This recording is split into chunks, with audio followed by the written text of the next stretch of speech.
All right, what up, y'all? It's Nasty Nate, and welcome back. I got another interview today, one I'm super excited to get into. My guy, NLB, Rip It Stunts. I always love talking to this dude. We have the dopest conversations all the time. It's never about the bike, which is what I really like. Straight up. So, tell the people a little bit about yourself. I know everybody knows this guy. I don't need to really introduce him, but let's do a little bit. Where are you from? How old are you? Talk to me about riding in general, kind of where you started, what started bike life. For anybody that doesn't know, this guy was on a dirt bike for a while, and then he went on to the street bike. So, talk to me a little bit about, why were you on the dirt bike first? Then what made you switch to the sport bike? All those things. So just go over a little bit about yourself. So I'm gonna use ribbon stunts, but I'm from Jersey, New Jersey, South Jersey, 856.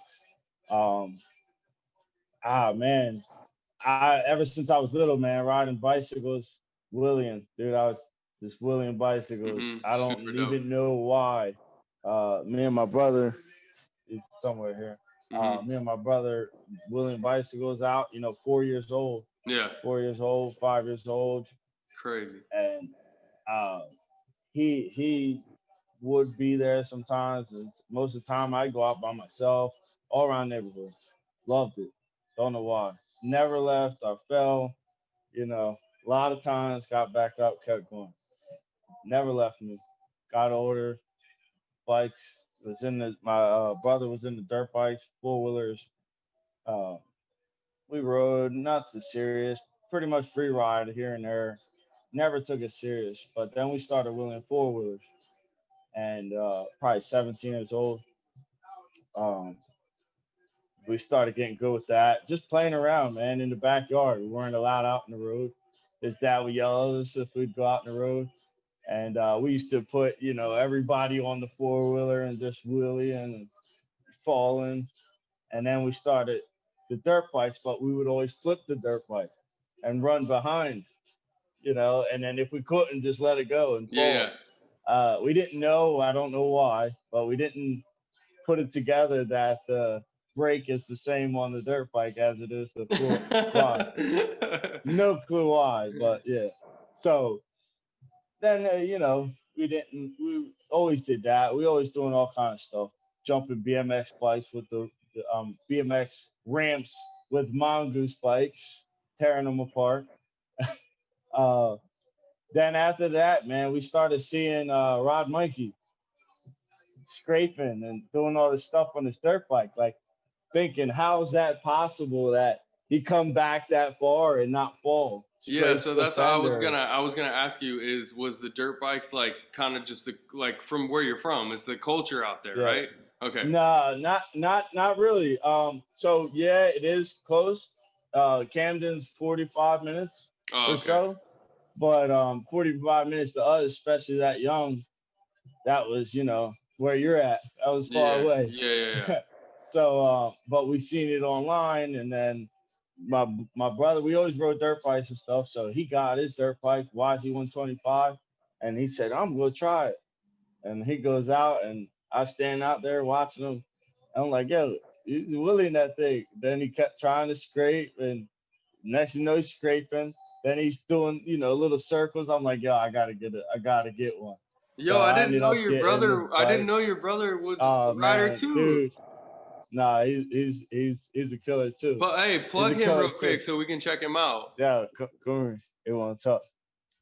Just Easy. let him Hold know on. your IG. Yeah, come here. Just let him know the IG so we So can plug you. hold on. Let me see if I can. I'll change the speaker real quick so I can hear you. Yeah, can you hear me? Yeah. All right. Yo, so hey, just plug your IG real quick. He was telling me that you guys used to ride. Absolutely. What is it again? He's the one. What's his IG? Yeah. Oh, what's your? It's Twitter. It's Twiz. He know it. He being bashful. He don't ride as much. It's Twiz 227 _. Okay, man, look this guy up too. I didn't know this guy had a brother at all, and apparently he could wheelie. Yeah, nah, absolutely. he's a savage. Okay. It used to be me and him. Man. All the time, man, every day. Just me and him, just pushing each other. Crazy. And then Okay. once he the whole street bike thing, I kind of Fell back. I fell back a little bit. So tell me a little bit about like I was asking Cam, like was it like a culture thing, like where you guys were from, like, or was the dirt bike just like the first thing that was available? You know what I mean? Like, why not street bikes first? You know? Yeah, I mean, when we kind of like in the area that we grew up at, it's mainly dirt bike riders, like, but riding in the dirt. You know what I mean? So we rode in the dirt, like in the trails and the pits and motocross tracks our whole life.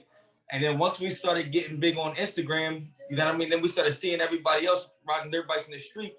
And then me and him were probably like the first two people around our area to ever start just riding the dirt bike around the street. Down the streets. And then it got bigger and bigger around here as well. Dope. Then we just started becoming friends with like other people, you know what I mean? Like James My Names and Boy Outlaw was probably like the first two people that we actually connected with. Wow. And then went out of state. And that was crazy. It just grew from there. Wow, cool. That's Mr. super. Mr. Yeah, man, that's super dope. I just interviewed James last week too, so I'm. Yeah, man, he's a great person, man. Bro, he is. He's such a dope dude. Absolutely. So you followed him, right? So you were like, oh, you seen him do it, so then you wanted to get on it. So how long? You know, what was the progression like on the dirt bike? Like, did it come quick, or you know what I mean? His progression came very fast. You know what I mean? Like, I was probably the first one. Are you older? Are you older? No, he's older. He's older than me. Okay. Yep. But yeah, like I was just telling him, like I wanted to start scraping, and then once the first time I scraped, I got him into it. And hype. I mean, it didn't take him long to pass me as far as, like, he was just so dedicated to it. I don't care if it was 30 degrees outside. I'm like, man, I'm going home. He'd still be out there riding, just trying to hand drag and just trying to do everything that we've seen everybody doing on Instagram. And like I said, like most people around our area, they didn't even, you know what I mean, knew nothing about riding a dirt bike on the street. Yeah. It was just him out solo for a long time, out in the streets, just, you know, ripping. And then finally we got our close boys to come out. So it used to be like 5 of us out ripping around the streets. And then, you know, again, like you said, it escalated. And now it's actually a culture down here. Yeah, but in bikes, there's not many street bikes. I mean, there's street bikes, but no one's really willing. As power wheelies here and there, you'll hear them clutch up, but that's it. So real quick, I want to cut into like a little mid segue, but you know, I'm super interested in the mindset, bro. Like that's like my thing, like in everything. So, you know, he was saying how, you know, you were so dedicated and it didn't matter, you know, how cold it was, you know, and all this stuff. So, what do you think what do you think it was? Like what made you want to progress? Like what made you want to like, I don't know, I guess you know, what made you so dedicated? Like, was it something like in the brain? Was it an attachment to the bike? Was it, you know, chasing you know, competition? Like what was it? You know what I mean? Honestly, it was literally, I can't even tell you honestly. It was literally just, like I said, since I was little, man, with the bicycle. I don't know. It just was a feeling. I get out there and ride my bike. That was it. I ride my bike all around, you know. My mom tell me, oh, I can't, you know, stay here, stay there, stay on the sidewalk, yada.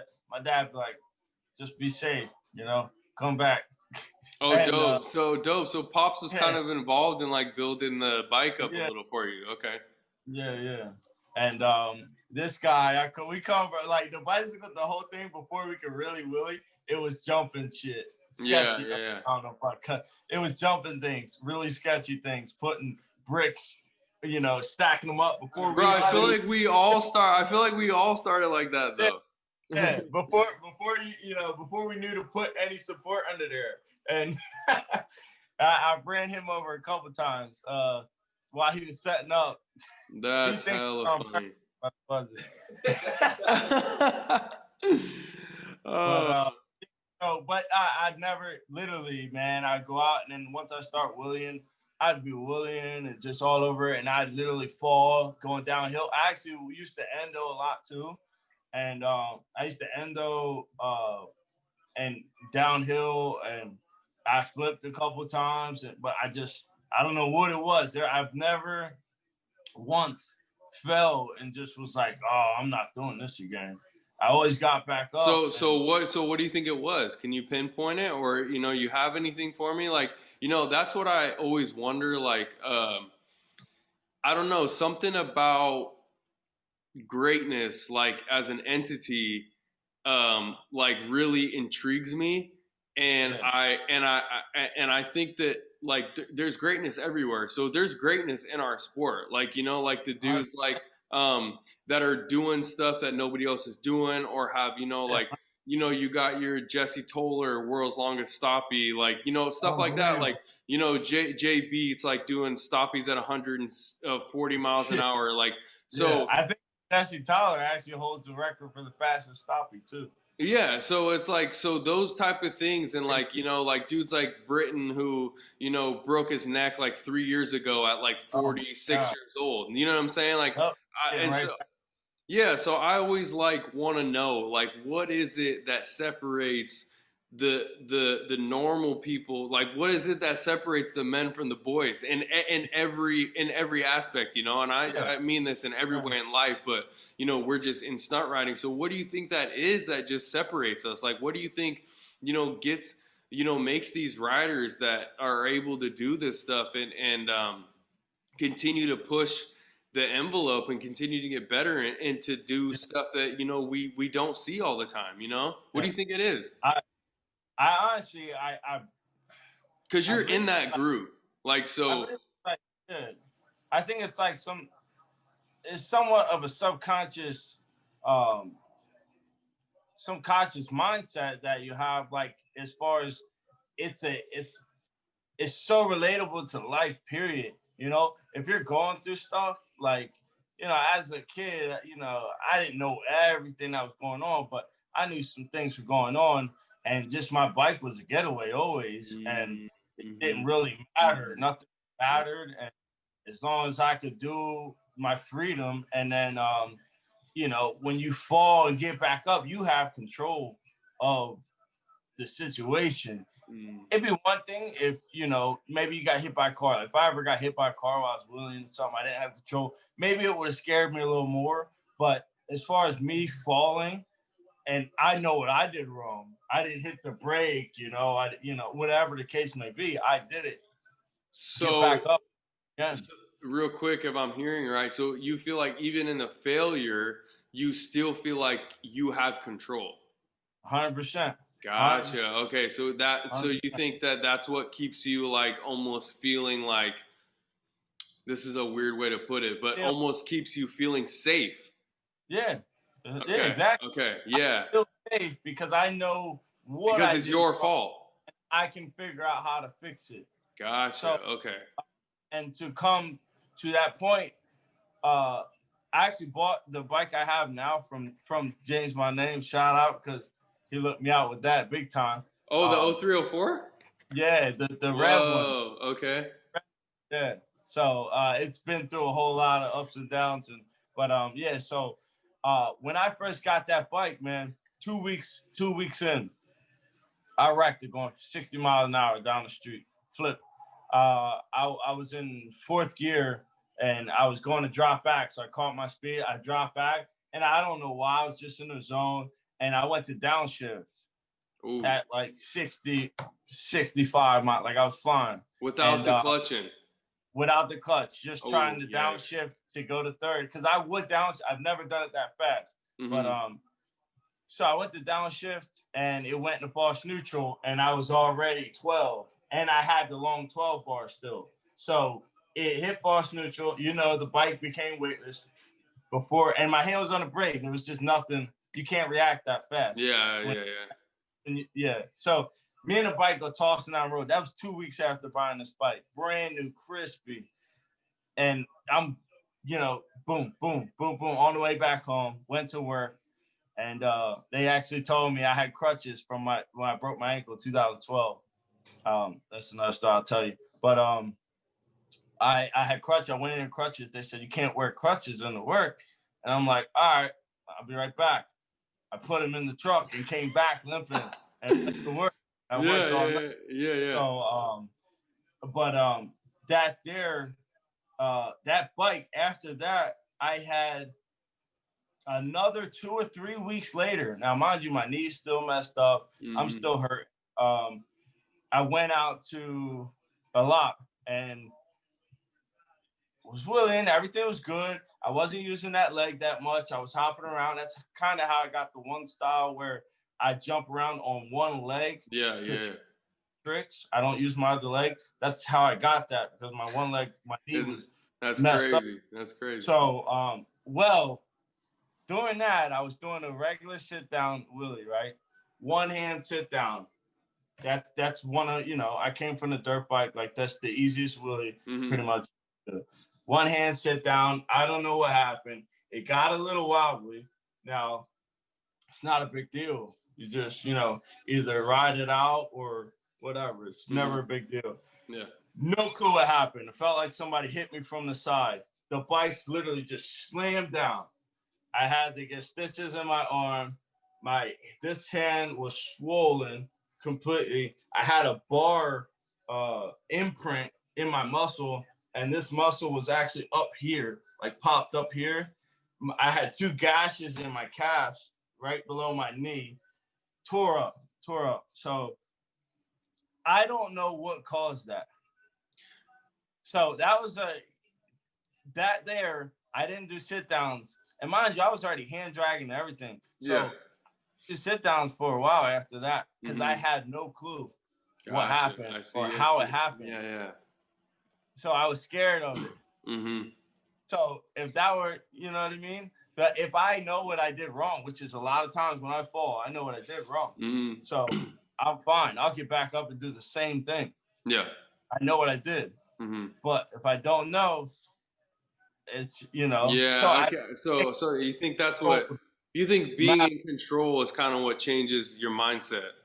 Exactly. See, I feel like I'm kind of the same way. Like, I feel like I'm at the point now where I'm starting to get to the point where I'm just gonna start like making shit up, because I feel like I can do all the things that I've wanted to do. So now I'm just like having fun with it. Now I'm like, all right, now what I do is I'll go and I'll look up like European riders, and I'm like, what are like the easiest tricks that these guys do with the clutch, and can I do it in second gear or third gear? You know what I'm saying? So that's what I'm trying to do, is like I'm trying to copy their style. Like, some of them you just can't do, like going fast. Like I'm sure it's possible, but I don't know, But so so it's like that's what I'm trying to do now, and I feel like now I'm at the point where the basics are so easy and so second nature that I almost am not scared to try something new, because the basics are there and everything is so simple. Like, the throttle control for me is so easy and so simple. Like, I can jump on anybody's bike. I can jump on a stock bike and wheelie it on the seat. Like, you know what I'm saying? Like, it's and not having to worry about all these different things, not having to worry about tapping the brake, because I'm already doing it, not even thinking. All I have to focus on is this new thing that I'm doing. And I feel like since I have all that control, that's what makes the fear kind of disappear, if that makes sense. Because I feel like that's kind of what you're saying. Exactly. Yes, the control. If you feel controlled, you can elevate yourself to whatever extent you want to do. Whatever you think is possible, the more you feel in control, the more you're like, I can do that. Like, and I like that. Yeah. Once I got real quick, when I first got my stunt bike, and I went to Tommy Block's Rotten Apple Ride out in New York. Yep. Now this is towards the end where the cops were getting crazy before. So when I first went, I just got my bike welded. The frame was cracked. I just got it welded. So I finally start to wheelie this thing. I can 12 it, and that's it. Double peg 12. I go to this ride out, man, and you know Tommy Blocks, he's an OG, he's killer. Yeah, So, yeah.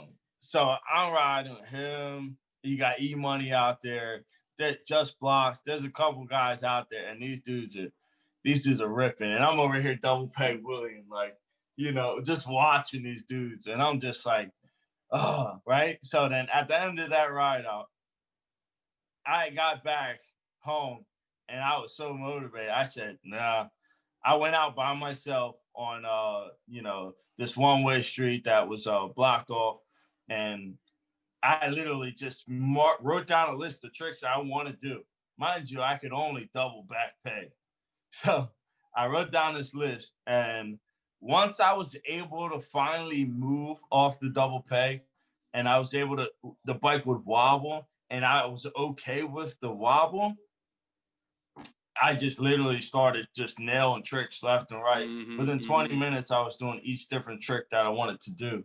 And, you know, like you said, like once you felt that control, I was like, okay. And then started doing tricks. And then 3 months later, from being able to only double peg, I ended up on Street Fighter's documentary. I forget what it was called. It was the one where, yeah, the one where they did the documentary on when they were at the ride and stuff. Yeah, I remember. It was on Rated Red Documentaries, I think. Yeah, so yeah. if you yeah, it was on there. So if yeah, you were on the highway, I remember. You had the silver helmet on. Freaking hat, helmet, shorts, yeah, full dirt bike style. So it was nuts because I wasn't even like, ROC was just like, you know, might as well have been a figment of my imagination. Yeah. Because seeing those videos on YouTube and stuff was just unreal. I said never. Yeah. And Larry Grahams hit me up literally the week before and was like, yo, you want to go to ROC? And mind you, me and Larry, we didn't know each other personally. We just knew on Instagram. So he literally just hit me up. So pretty much a stranger. Yo, you want to go to St. Louis? And I'm like, let me go ask my baby mom real quick. Yeah, we're going. And we literally drove out 16 hours. I didn't know him. Crazy. Him, Wild Bill, you know, his boy, like, and drove out there. And then boom, that happened. So, and seeing all these guys kill it, it just, every ride you go to, man, I feel like it elevates you crazy. And yeah, bro, that really resonates to me because I feel like watching different people do, and that's what's crazy about this game is there's like so many different styles, and you can kind of look at it as like basketball too. Like you know, there's like people that are like so good, but there's also different people that are good at different things, and the players that like put everything together. You know what I'm saying? Like, you know, I pick up stuff from people that only can do, like, you know, there's people that only do the foot brake, and I'm like, well, you know, and people write them off, but I'm like, that's a good person to study because they only do the foot brake.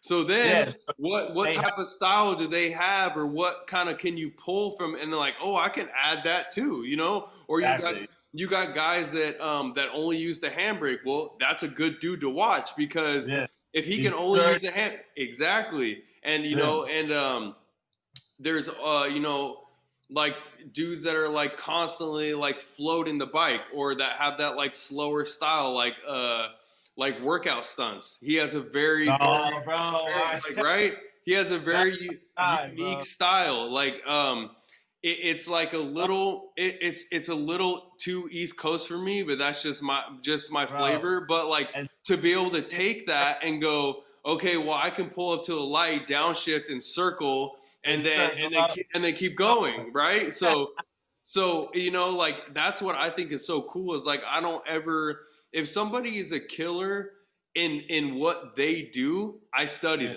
straight up, like, because imagine putting all that together. Exactly. I just thinking the same. Yeah, imagine putting all of it together. You know, it's like, you know, like the best, you know, people, you know, in this game. Like imagine, you know, you got a street rider and you put workout stunts, veggie, and somebody that's doing stoppies and rolling burnouts all together. Like, you know what I'm saying?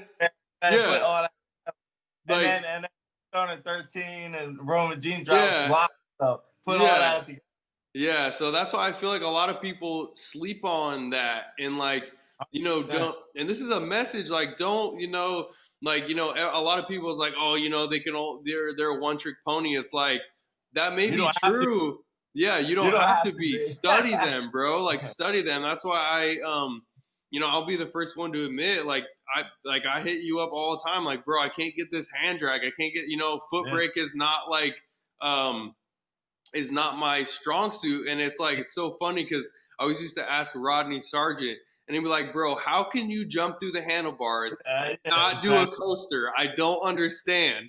He was like, 100%. You should have learned the coaster the second thing that after you started a wheelie. Like, yeah, it was nuts to see how you ride and then you know, not being able to do these that we look as simple. And it's like, it's nuts. But then it's, again, look at the aspects. Now, so you couldn't use the foot brake, right? Mm-hmm. But then watch your no brake game.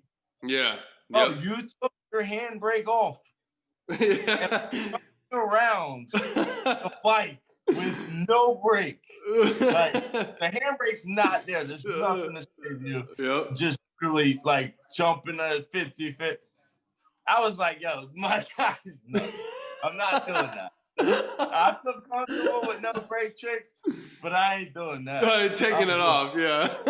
So let me take some of that and like, yo, I gotta step my no brake game up because this dude's over here without one, just bugging out like he has one. Yeah. You look at, you know, my foot brake game, since that's where I started at, and you're like, yo, you're doing coasters with the foot brake. Yeah. And I'm looking at people that can do coasters with the handbrake, like, bro, now I can do them, but I'm not sitting in a high chair, you know, like, I mean, and you were just literally, what was it, a month, 2 months ago? Like, bro, you know, I'm having trouble with the rev limiter, and you know, you're revving, and now look at it, jump in the high chair, banging rev. Bro, and so what I'm saying, what I wanted to go into before we skipped it is like when we're talking about comfortability, to me, once you become comfortable, and I know this sounds weird because of what we do, but I think bro, this is like, and this is going to sound so weird, but once you become comfortable, you are no longer taking a risk. You're making a move. Right. Yeah, I'll tell you, literally in my head right now. Because so bro, as soon as like you were like, bro, you know, just do it a little bit, and I was like, man, I can't do it, you know. I was just blipping it for so long, and as soon as I did it one time, and I maybe locked it in for 2 seconds, I was like, bro, I'm on the handbrake tomorrow. Yeah. And as soon as I got on the handbrake, it was the same thing. I like learned handbrake coaster in one day. But then I couldn't hit the rev limiter. It took me a couple weeks. I was like, man, being on the seat, this could go really bad. Like But as soon as I tapped the rev limiter on the seat, it was like everything. It opened up everything. Yeah. I tapped it on the seat, and then I went to the next one was spreader. Then I did 50-50. Then I did and then I started doing high chair, and then podium, and like everything, just like, because once I was comfortable, it was no longer a risk. I was like, I know how this works. I know how this is going to react. Now I can make a calculated move and not take a risk. When you don't know what you're doing, that's when you're taking the risk, and that's when people think that this is dangerous. When you have everything so locked in, like, I don't get scared to try stuff anymore. Exactly. You know what I'm saying? Yeah, there's a lot of things. I mean, the only thing I think recently, or almost at all, that I was really scared to try, well, one was circles. They're a pain in the butt, but what I was really scared to try, because there's kind of no bail. There's like no, it's either do or die, and the chances that you get out without either making it or falling is slim, is the jump to high chair. Yeah. So it's do or die. If you hesitate, you're gonna die, or you're gonna fall, and it's just not gonna end well, most likely. But I did it, and I kept practicing. I kept doing it, kept hesitating. Finally got it right, and then I said, "Let's go." about to hit the streets with it. Yeah. What I do? The very next one I did, wrecked. I wrecked. Bro, it's but it was the think only one trick that scared me, like that really scared me. But then once I realized it, I was like, it's not even that hard. It it's was not just hard. It's not. It was in my head. And so again, you know, I think this kind of connects to what we were talking about a little bit ago about the mindset, because bro, I know personally I can name more riders than I can count that can do that, but they don't think they can do it. Oh, like bro, when you see some of these dudes like soaring over the bike to go to 50-50 and they're not jumping a high chair, I'm like, bro, you're sleeping on yourself. Yeah, like exactly. Because if you can get a significant amount over the bars, like if you're jumping a side saddle and tucking through, don't jump the high chair. But if you can actually jump to 50-50 with a foot over the handlebars and over the fairing, you can jump the high chair, no problem. But it's a mental game, because it's like that shit's for the big boys, bro. Like it really is. Like, and it puts you, I feel like, especially, I haven't done it. I'm not gonna act like I have. I haven't done it on the highway, but I mean, bro, that's elite, bro. I mean, I haven't done it on the highway either. The only person I know is Bam. I don't do it like you said, where you're comfortable at. So people think I'm crazy out in the highway. I'm jumping a 50-50, 50-50 scrape, high chair scrapes, bouncing around, you know, jumping all over the bike. If I miss the peg once, it's going to get real bad, fast. But I do all of that, you know, flying down the road. But it's comfortable for me, so it's not even a risk, even though it looks crazy to everyone else. But that jump to high chair, it's like, I got confidence that I can do it. But the biggest thing with me in rides, street rides, or anyone around me, I do not want to take anyone out. Same, That's where it holds me back a lot, because I know I can do all these different tricks, and it's not hard. It's just the fact that in my head, if I just so happen to mess up a little bit, then my bike might go here, I might go there, and my bike's probably going to hit somebody out of the freaking 1,000 people out here riding. It's probably going to hit somebody, and they're going to get hurt. And I want to feel bad like 100%. Even if I'm hurt, I'm going to feel way worse for them. They had nothing to do with that, although they do know the risk when you come out to ride. Exactly, Just like we all do. If a bike comes to hit me, I can't get mad at you unless you're not paying attention, you swerve over and hit me. Like, you know, there's circumstances, but you know the risk you're taking regardless. Yeah, I see, and that's very interesting to me. I feel like it's like other sports, like practice and then being in the game. Like I'm at my lot all the time, bro. I'm in my bag. Like my bag is huge. And then when I went to when I went to Cali, I haven't been on a street ride, like an out of town street ride in 5 years. And I went to Cali, and bro, I was not in my bag because I'm not used to that game like mentality. Like I'm out there, you know, at my lot by myself. There's no risk, like nothing. But then I've got other people in my lane. I've got people wheeling in front of me. Like every time we get in LA, there'd be times where we would be hauling ass, and then all of a sudden there's traffic, and I'm like, you know what I'm saying? So like, I mean, bro, I'm not even gonna lie. I was doing stuff that I was super comfortable with because of that aspect. And I watched my footage, and I watched myself ride in the footage that people were taking of me, and I was like, damn, bro, you look nervous. And that's worse than, that's worse than being confident. I don't care what anybody says. I was watching myself, and I was like, you don't look like you're being cautious. You look like you're nervous, and that's not good. You know what I'm saying? Riding nervous, you're literally riding at your worst possible way that you can ride. Because you're not locked in. It's one thing to be confident out there, especially while you're around people, and it's another thing to be like overly confident and cocky. Like that's when that could get bad. But my thing is, I use music. I know some people like to hear the sound of the bike. Yeah, I mean, I do. But me, I use music. So I throw something on, and I just, just a lot of times when I first go out on a ride, like a lot of people probably see me, I swear, like just on 2 wheels, just loosen up, like it's not serious. It is, you know what I'm saying, but it's not. Just get out of your head, get loose, and then get busy, man. Do what you do, fun. Do what you do. Don't make it, and that's what. Don't make it bigger than it is. Exactly. Because when you make it bigger than it is, like this, like when we were talking a high chair, like for me, I had a mental battle with it too, bro. I looked on my Instagram, bro. I did it 4.5 years ago. Yeah. And I've only done it like 10 times since. Yeah. It's like, what? Why? Because it's such a mental thing, bro. It's like it's the mecca of, I feel like, for somebody to jump the high chair and then do a rev limiter, that's like the mecca of streets, bro. And so I'm like, even if it's not that hard, you make it harder than it is because it's the top. That's why it's that hard.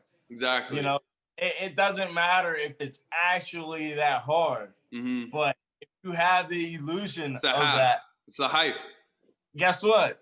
It's as hard. It's the hardest thing you'll ever do if you have that thought. And guess what? That high chair, especially a jump to high chair, the rev limiter, that's probably one of the top fears of most riders, if you would think about it, besides endos. Because obviously there's no saving it if you mess up. But it's just that peak. I seen you do that, man. Bro, finally, bro. Man, I've been doing this. And I told my boy, I was like, I was at the lot with my boy, and I was like, bro, I was like, I'm gonna jump the high chair. He's like, okay. And I'm like, what do you mean, okay? He's like, he's like, you did it 4 years ago. Like, I thought you already had it on lock. I was like, I don't. You're jumping, bro. Unbelievable. When you do what's the one you do? I still haven't done it. I want to do it. Which I know I could do it, but blindside route fluid at 50-50. Exactly. I didn't know that. Bro, it looks crazy. And it's such a dope ass jump. And like I do that to the spreader. I do the crisscross to the spreader. Like I know I can do it. It's just it looks crazy. And now I just haven't had my bike, but bro, when I see you doing these jumps, and I haven't seen anyone do these jumps, some of these jumps that you do, and your jumping skills and that whole aspect of your riding style, I think makes you, who you are, and it looks crazy. Like it looks sick, rather than somebody kind of doing a jump scoot. I kind of jump scoot. I don't bounce as hard sometimes, but it definitely gives it a style of its own. And that was kind of like, I feel like something that I was like, I can't remember why I started doing that, but I found out that it was like, I started doing it because I would go to jump the spreader on a foot drag, and I was like, how can I get more air? And I was like, if I just mash the brake when it's super far back, but not far enough to get me down, I was like, man, I just kind of launch in the air. And I would just started figuring out how to do it, like, lower my idle. And then, like I'll bring it back, and then instead of like jamming it right away, I'll let it float for a second so the RPM's lower, and then you have more brake power. And then you know what I'm saying? And then it's all about timing. And it's bro, it's been like a science for me, but I'm trying to do right now. It's natural. Exactly. It's natural. Yeah. About it when you do it. Yeah. And now, like I said, I'm trying to do these things that like people are doing in the lot with the clutch, but it's like, it's just so risky moving so quick. Like I think last time I rode before I was rebuilding my bike, I was trying to do a side saddle in the tank on the left side, and then rock it back, and then jam it, and then go to frog. Like, but it's one of those things where it's like, it's so much risk. Like if I miss the tank, I'm falling off the side of the bike. Yeah. You know what I'm saying? But like, I keep telling myself, like, I'm confident in my skill set. It's not a risk. I'm making a move. Yeah, exactly. And that's what you really have to do. Like when you really evaluate it, it's like, dude, I'm in my head. Like I literally, I watched the video back a while ago, I did the Frogger to 50/50. And I was like, I was with Alec, and I said, yo, I said, I think I'm gonna try to do a Frogger to 50/50. And then he was like, yeah, go ahead, try it. And I'm like, you know, he's like, yeah, whatever. And I'm like, all right. So then I was just riding on 2 wheels, and I'm like, I stood on the tank, and then, you know, obviously it's a lot harder on the ground. A lot harder. Jumped to it, and I got off, and I was like, I don't know, let's try it. And then next, I went and doing the combos, jumped around, and then boom, I did it. Done. I was like, yeah, easy. Oh, well, easy money, bro. That wasn't that hard. No, yeah. But like I said, I feel like we build it up, and you make it bigger than it is. So that's one thing I always tell myself. I'll ride whenever I'm trying to do something. Like, bro, don't make it bigger than it is. Like, don't make it bigger than it is. Don't make it bigger than it is. It's not big. It's not big. You know. That's when you get hurt, and that's when you mess up. 100%. But so take me through a little bit something that a lot of people want to know. I posted on my IG about asking questions of people. Just because I know you personally, I know you have a daughter, I know you're working a lot. How do you balance like work, life, and and riding? Because you know as well as I do, maybe we had better situations in the time that we were learning. But bro, if you don't ride, you're not going to get good. And when I mean ride, I mean 2, 3, 4, 5 times a week. So yeah, that's how you really elevate. You progress. Yeah. So talk to me a little bit about that that balance about how do you make time? What do you do? I know I have a strategy. For when I go to the lot, I have a plan. I know what I'm going to work on. I know that when I ride, instead of riding 2 days a week for 2 hours, because my spot's 45 minutes away, I carve out a time where I can be at the lot for 6 to 8 hours and ride, 1 or 2 times a week instead of riding these little sessions, Yeah, exactly. So, man, believe it or not, nobody really thinks, I don't know if they don't think it's true, but it's just hard to believe for people. I don't ride often at all. And I have never really rode often at all. Because remember, so my stunt bike, when I finally got to actually ride, was 2016. So I got a 1-year-old now. So in 2016. Yeah.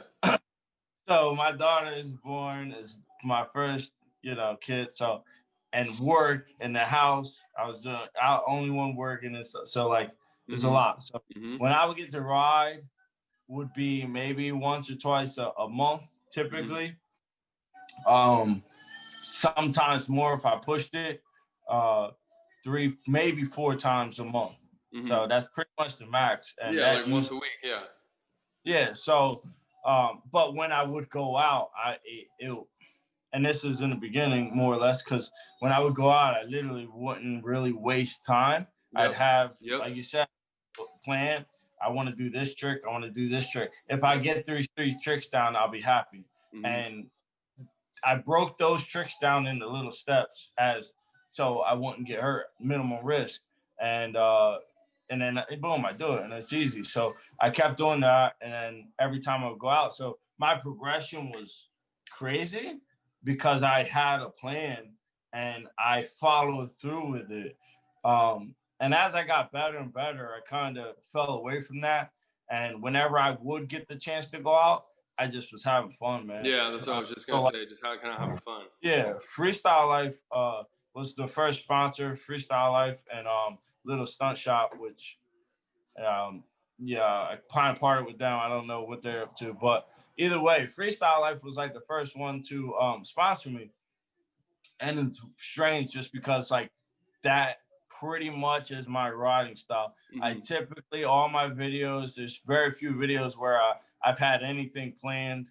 I'm just flowing and doing whatever, jumping around. I've looked at videos sometimes and I'm like, hold up. What? I did that. Like, I didn't realize what I even did. And then I used to take those videos and I watch them and look, oh man, if I moved this way and did this, and then that's how I progressed, man. I just literally would break the videos down that I did get, which, was only maybe once, twice a month that I would get something. And I was always writing it down and then going after it. So I didn't get the chance to ride like most people do. And that's what I think really elevated was writing it down and then sticking to that plan. And that's how I was able to elevate instead of riding 4 times a week, 5 times a week. Like I see a lot of guys doing. And I could so it's not necessarily even about like a lot of people are busy, but not a lot of people are getting shit done. Yeah, 100%. So and I feel like that's kind of how these lot sessions go. Like you know, everybody's out there for, you know, a different reason, but for me, like I'm out there to fucking ride. So I go out there and I don't really talk to anybody. I don't get off my bike unless I have to do something or I have to piss. Yeah, that's me. Like, you know what I'm saying? So, because it's like I have a limited amount of time, and I'm not going to spend it talking to you. No offense, like, you know.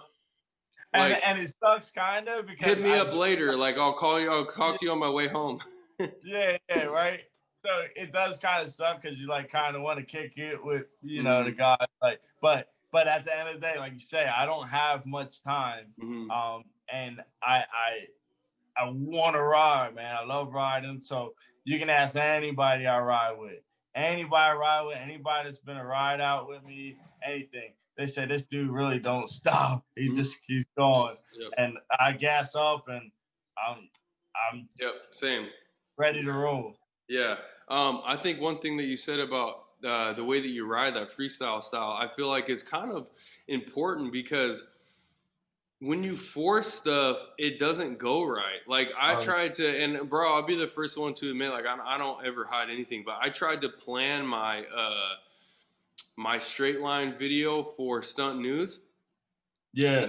It was one of the, I feel like, lower quality lines that I've done because when you have a plan in your head and the bike and you only have a certain amount of time, like my lot is only so long, it's like maybe 40 seconds, and I have a plan in my head, but the bike doesn't end up in that specific position, you waste 2, 3, 4 seconds getting out of the tank because the bike's pulling to the right. And instead of doing something that you could have just gone off the dome because the bike was already pulling right, so I'll step to just Ralph Louis on the left side to pull the bike going the other way. But from there. Exactly. So I feel like when you plan it, it kind of doesn't. It messes up. Trust flow. me. Yeah, it doesn't really flow. 100%. And I found that because I was like, you know, I had a couple things that I was like going to put together, and then I probably left out like 3 or 4 of them because when the bike pulled that way, I was like, it couldn't do it, right? Or what I do now. Exactly. And then exactly. Or like you know, I tried to throw a rev limiter scrape in there, and when I went to drag the bar, the bike started going flailing. So I'm like, I can't do it. And now what? Now that plan to do this in that line, now it just looks like I did a basic ass trick, right? I did instead of doing a seat standard rev limiter, I did a seat standard scrape that anybody can do. You know what I'm saying? Exactly. So it just like it didn't end up working out in my favor. And you know, shout out to my boy 2 Wheels 1 Wheelie because he recorded me for like 45 minutes. Because I couldn't. Shout out the camera guys, bro. Yeah, because I couldn't put it together, you know. Yeah. But I wanna round it out a little bit just because I want to respect your time. I know we have a time difference.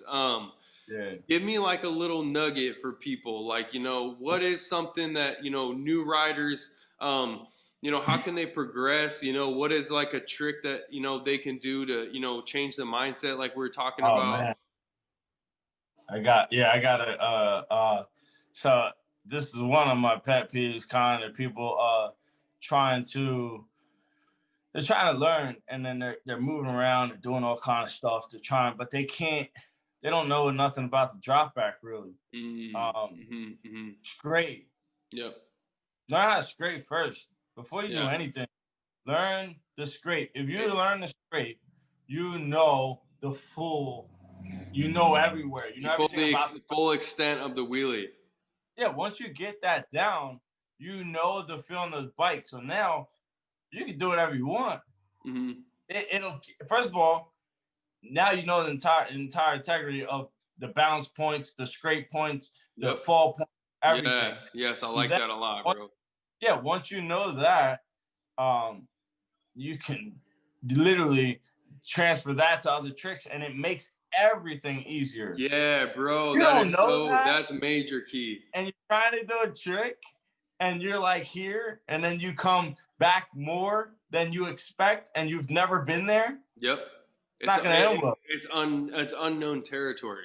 Yeah, you don't know, and then you don't know how to react either. Yeah, and see that's bro, that's super key. I like that because I think what people fail to realize is that you like develop different areas of your riding, right? So you develop like, you know, scraping or whatever, and foot brake and handbrake and tank tricks and coasters and all these things. And all these things can somehow tie together. Like if I didn't know, you know, if I couldn't put the bar on the ground and be comfortable with dragging a scrape for 20 seconds and then having and learning, the thing is why I like gas and scrapes and learning bike control is because you have to correct the motorcycle. So, and then learning coasters, like I put those two together. Like there's not a lot of dudes that I've seen that are dragging a frog scrape on the limiter.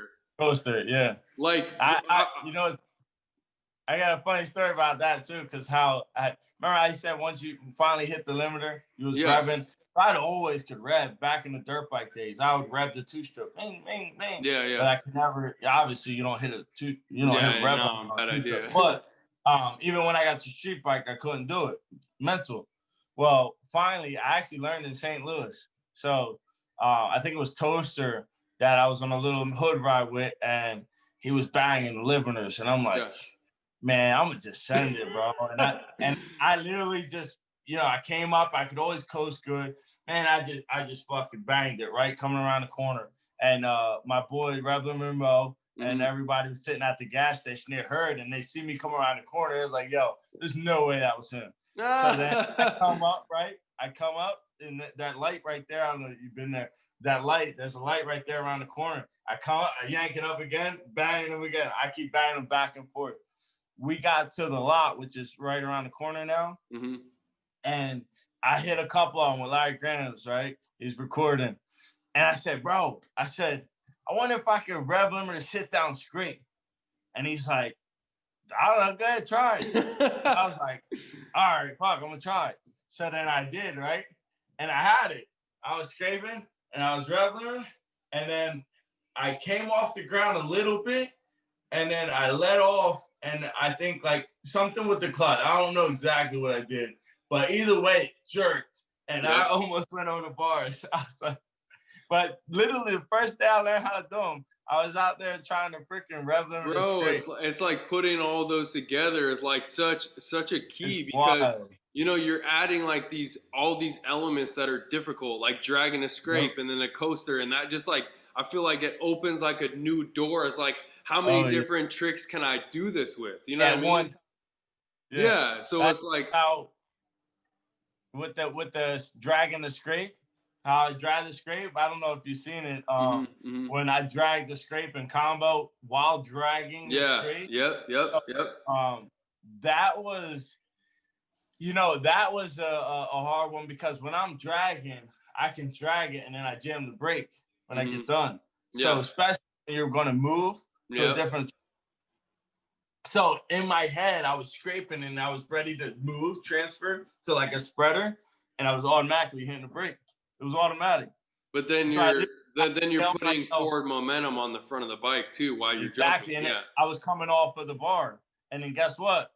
It's not a trick anymore. You came off the scrape, so you're not doing a combo while dragging. So I had to literally, like, only thing I really focused on, since I could jump, I could do the combos, I could do the drags. The only thing I had to focus on was not hitting that brake. So I would literally fight not hitting the brake, let it drag, and jump while letting it. While you want to hit that brake. You want it because it's instinct, It's instinct. So, but yeah, it's when you add those different elements, man, it's wild. Well, and that's what I think is so cool when you learn all these different facets of riding, especially like, like I said, mixing all these things together, like mixing handbrake, mixing foot brake, mixing coasters, like mixing, the drop back. Like I seen Veggie trying a couple, like a year, he was still on his F4I. I don't know if he ever did it. I think he did on the Cowie, but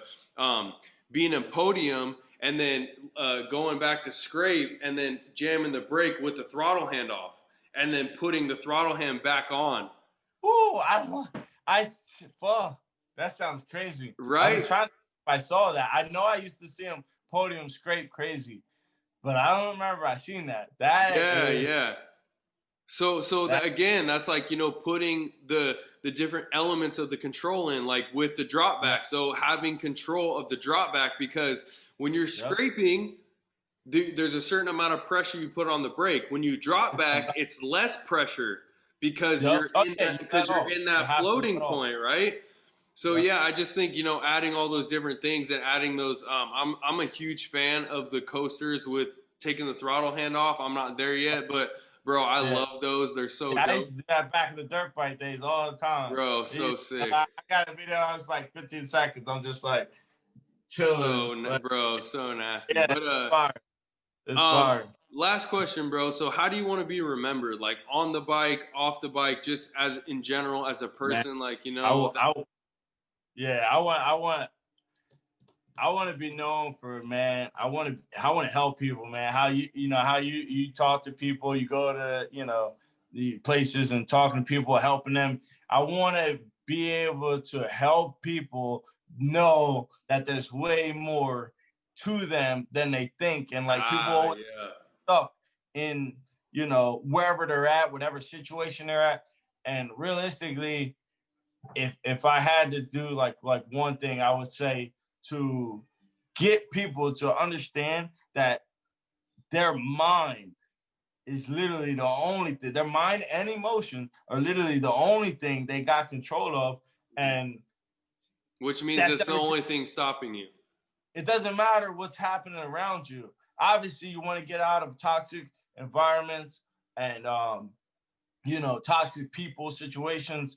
That can that's going to help regardless. Mm-hmm. But if you're in that toxic area in your life and you're not in that toxic area in your life, in your mind, you can literally get out of that, and you can be at peace in a toxic environment. 100%. And then you can work yourself to get out of that. But if you keep that toxic mindset and you let this stuff affect you, man, I mean, there's really no way out besides your mind. You can't affect what he, she, her, your family. You don't have control of that. Nothing. You don't have control what happens outside. Literally nothing outside of your mind you have control. Control your mind. Know you have control of it. Yeah, and be good people. I think there's a weird misconception that people think that if I'm only thinking about myself that I won't help anybody, but it's like the exact opposite. Yeah, you have to help yourself first. If you don't help yourself first, how are you gonna help anybody else? Exactly. And I think how you gonna make anybody else? Well, the thing is like actually worrying about yourself and what you're doing and what you need to do gets you out of that space that you're not. I mean, because by worrying about all the shit that other people's doing and then all the shit you said that you can't control, you're so worried and hyped up in that you're literally almost useless to the people that actually need your help because you're worried about shit that doesn't matter. Nothing you can control. So what's the point besides now you're depressed, you're down, out, you're feeling negative, and you're passing that along. Energy is super real. Vibrations, super real. And if you're in a negative vibration, you're gonna pass that right along. And to whoever's closest to you, and then those people might be very important to you, who's ever close to you. And then you're causing them the same thing. So if you keep the positive, vibes and thoughts and energy, then you're gonna pass that along, and then you're gonna see that really opens up the doors to all kinds of things, new people, new things, new adventures, and now you're in a whole nother area of your life that you would never thought you would be in. Just like what you're doing now. And you think maybe it's it's not taking off right away, which everything takes hard work, but if you're persistent and you mean good and you keep that positive energy and keep doing what you're doing and going in the right direction, trust me, you're going to the top. I told you before. It's got no choice but to go up from here. Period. As long as you keep on the right path, man, and that's the best thing. Like I really want people to learn and to just, man, be good people, dude. Be good people. Pass that good energy around. If somebody does something for you, do something for someone else. Like, and even if they don't, do something for someone else, and then you'll see it return. Maybe it's a year, 2 years from now. It's gonna come back regardless. And if you do some messed up stuff that you shouldn't be doing, back. It's coming back. I don't care when, and I don't care how. It may not even happen to you. It may happen to someone you love. It's coming back to you one way or another. You know? All right, y'all. Well, you heard it from my guy, NLB. This video is going to be on YouTube. I'm going to have some of it chopped up for IG, but follow my guy at NLB Rip It Stunts.